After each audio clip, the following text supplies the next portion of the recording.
Hey, good Tuesday afternoon, everybody. Red Sox collector Dan McGraw here, coming at you with another video for today.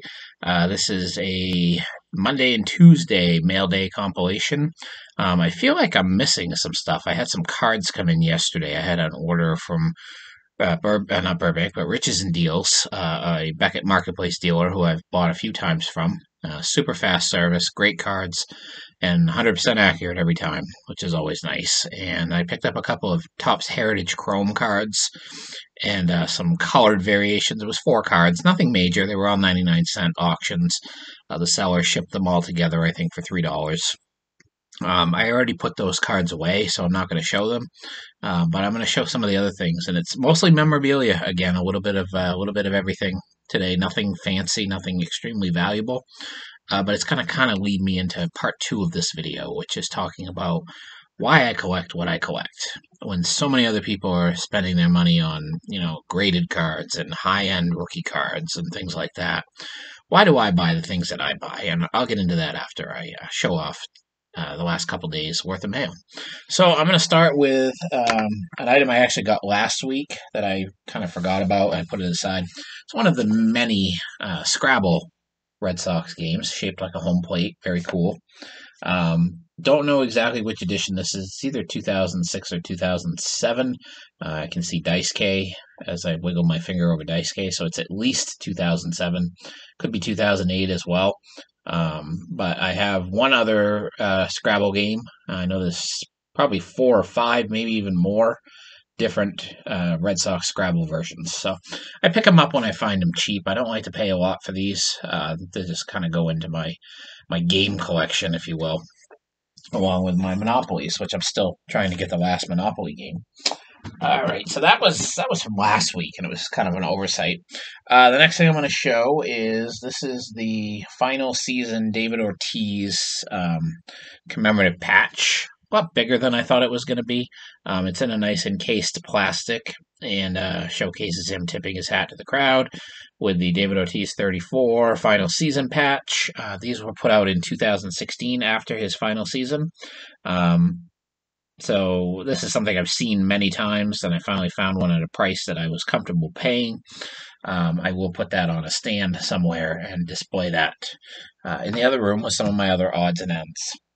Next thing I got, a couple of bobbleheads from the same seller. Haven't bought any bobbleheads in quite some time. And I found a seller who had 3 different ones that I did not have. With these 3, I have somewhere around 95 to 105 bobbleheads. I'm not exactly sure how many I have, but I'll just showcase them. They were all $4.99 a piece, and the seller shipped them combined for $8, I believe. This is a Josh Beckett. And again, I don't know the year on this. This is Forever Collectibles. So many different companies make bobbleheads. Excuse me. This one is also Forever Collectibles. No, this is Knuckleheads. This is Manny Ramirez. Just has Ramirez on the bobblehead. I have another one that's very similar to this that actually has the full name on it. And the helmet is different. It doesn't have the ear flap on the helmet. So it's a little bit different. And I think it's a Forever Collectibles, the other one that I have. I thought this might be a duplicate when I first saw it. It just looked very familiar. And then this one's cool. This one's of the captain, Jason Varitek. Has the nice silver Red Sox plate on it and a nice action pose. This one is Forever Collectibles, one of the more popular bobblehead brands. I want to get photos of all my bobbleheads because it's very difficult for me to know exactly which ones I have. Some of them are very similar. Like I said, that Manny Ramirez, I have another one that you'd swear if you didn't really look at them close, side by side, you'd think they were the same thing. So just 3 nice bobbleheads for $15 plus the cost of shipping. So for less than $8 a piece landed, I get them. So always looking to add. Like I said, I haven't bought any for quite some time because I just haven't really found any good deals on them. So that's what I look for, good deals. This is something that's kind of interesting. I've had this in my watch list, actually in my shopping cart forever, and I just never pulled the trigger on it. It was something that I was like, I'd like to have it. Maybe the seller, if it's in there long enough, he'll drop the price on it. It was only $7, and it was $7 shipping. And actually, they're kind of heavy. You wouldn't think to look at them, but it's a set of basically Beanie Babies from 1999, I believe. Let me see. Yeah, these are from 1999. They might have been made in 2000. They're stuffed. So they're kind of heavy, and you can pose them. This one's Nomar, showcasing him as the 1999 AL batting champion. And then we have just a 00. This one's nobody in particular, just the mascot type of thing that goes with it. And then we have the 1999 AL Cy Young Award winner, and of course that would be Mr. Pedro Martinez, number 45. And then we have the 1999 American League Manager of the Year, Mr. Jimmy Williams, number 22. And the last one is just a white version of the mascot, 00. It's the white version as opposed to the gray version. And getting these today is part of the reason why I want to do part 2 of the video, because there's probably a lot of head scratching going on out there, but it's a Red Sox collectible. We'll talk more. And this last item I'm going to show, again, certainly maybe not even the highlight of today's mail, but something that I have been waiting for 29 days. Finally arrived today. It sat in Pennsylvania for a couple of weeks before it finally moved. And I was really impressed by the seller, the way he packaged these. They're pennants. I haven't bought any pennants for a long time. As you can see above my head, I have all my pennants on my ceiling because I'm so desperate for space. The last few times I've bought pennants, the sellers are just basically folding them up or rolling them up and putting them in a barely, wouldn't even call it a padded envelope. It's one of those large manila envelopes. The last time I got some, and they're so creased up by the time they get here. They really look terrible, even when you do what I display them how I display them, kind of tacking them to the ceiling. But this guy, I mean, you knew what the package was when I saw it this morning. It was a perfect pennant-shaped package, well protected, not folded, and these pennants came in mint condition, so I was really happy with this. The first one is just a basic team logo pennant from 1998, and I believe this is Windcraft. That's the most popular pennant brand. Nothing fancy, but I did not have this one. And then the next two are both player pennants that have the original tags on them, and they're actually serial numbered on the tags. First one is David Ortiz, and this is numbered to 1250. It's number 618 of 1250. Nice pose. I have several Ortiz, but I did not have this one. And the last one was the captain, Jason Varitek. And these are also Windcraft. They have the original tags on them, which makes them a little bit more collectible. I got these really inexpensive. They were as a lot. I didn't buy them individually. So it was nice to get 3 new pennants in the same lot, shipped for less than $15, I believe. So that is the last couple days worth of mail. Again, nothing super crazy, excitable, but some more cool items for the memorabilia collection.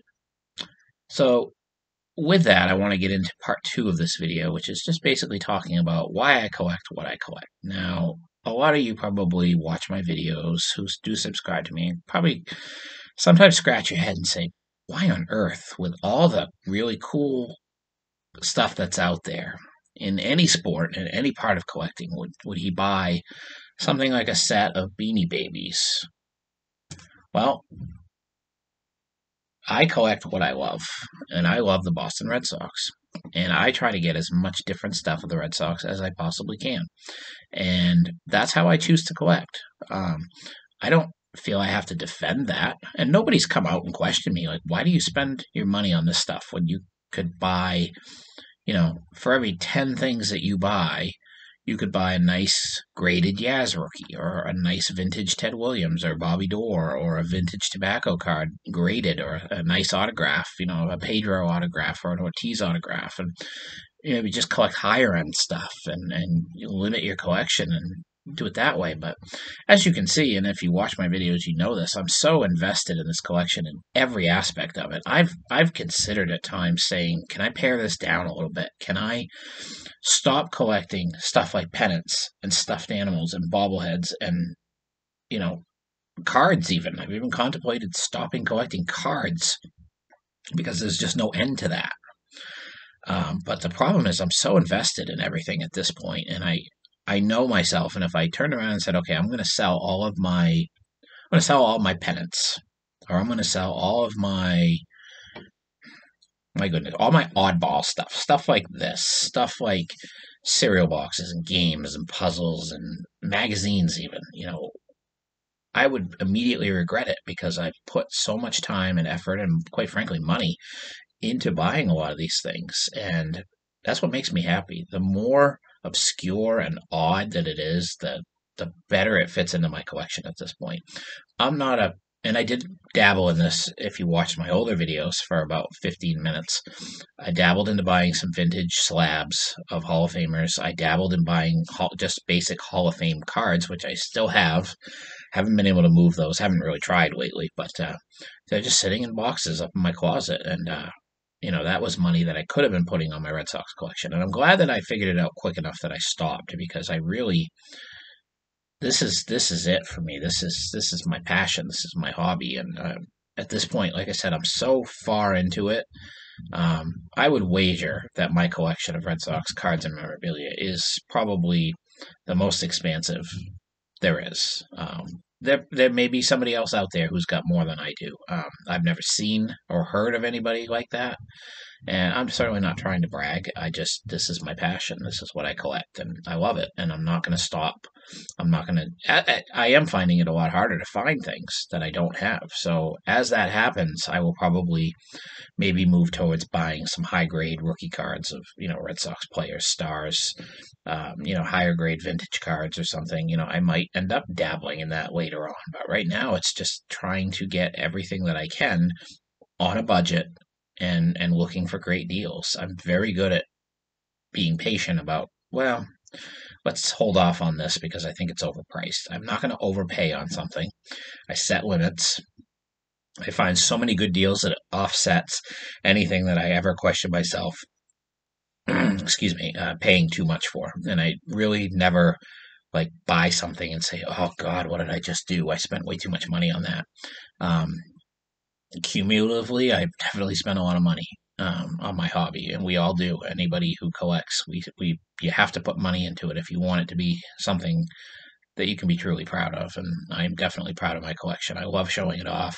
Anytime anybody comes to the house, I try to, hey, come on downstairs. My niece's boyfriend, they came for a visit on Thanksgiving, and he came down and looked at it, and he's a big Patriots guy, and he was blown away. He's like, I can't believe how much stuff you have, and that's the reaction that I get, and that to me is, I don't want to say it feeds my ego, but it definitely makes me feel good when I know what I have, and other people look at it and say, this is amazing, this is great, and I know that we're not all Red Sox fans.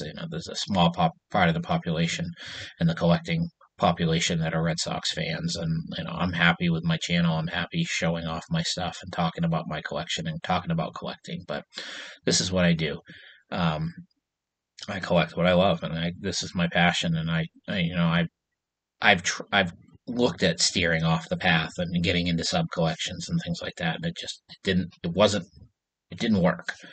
It was impulsive, and luckily I kind of kept myself under control for the time I was doing it, and I made my money back anyway, and I'm happy with that. But I got several thousand Hall of Fame cards that I just sitting there collecting dust that I'd love to do something with. If anybody's watching is interested, give you a great price on them. I got a lot of cards in the closet, and love to get rid of them or trade for Red Sox stuff. My duplicate sorting project is doing really well. I've got all of the cards essentially sorted by year.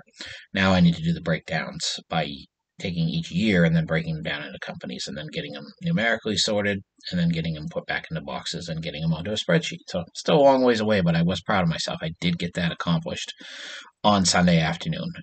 So I'm going to hopefully work on a few years tonight, try to get some stuff done, put all my new acquisitions away, and go from there. But thanks for listening. I know this video is pushing 15 minutes now, but I wanted to talk about that because I know that people probably say, hey, geez, you'd be so much better off, buying a high-grade Ted Williams card than buying all this other little stuff that you buy. But that's not what I do this for. I do it for, you see the excitement that I get when I get in something that's crazy collectible, like that beautiful Bobby Door, 16 by 20 litho, if you will, the other day, and the Carl Yastrzemski placemat from last week, and the 1975 World Series, 8 millimeter video, stuff like that is what gets me excited, and that's what I enjoy, and I enjoy adding, an order of 105 cards from Burbank Sports Cards to my spreadsheet, and taking those 105 cards off my want list.